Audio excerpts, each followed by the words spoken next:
مسلم شریف کی حدیث پاک ہے اور حدیث نمبر 2021 ہے۔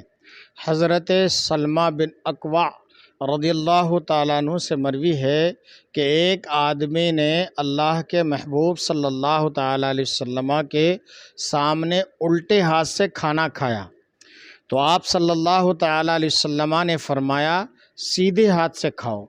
اس نے کہا میں سیدھے ہاتھ سے نہیں کھا سکتا۔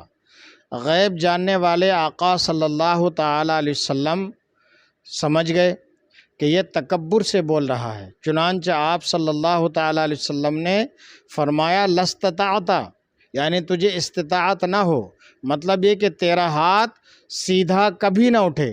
اس نے تکبر کی وجہ سے سیدھے ہاتھ سے کھانا کھانے سے انکار کیا تھا، لہٰذا پھر اس کا سیدھا ہاتھ کبھی منہ کی طرف نہ اٹھ سکا، یعنی اس کا سیدھا ہاتھ بیکار ہو گیا۔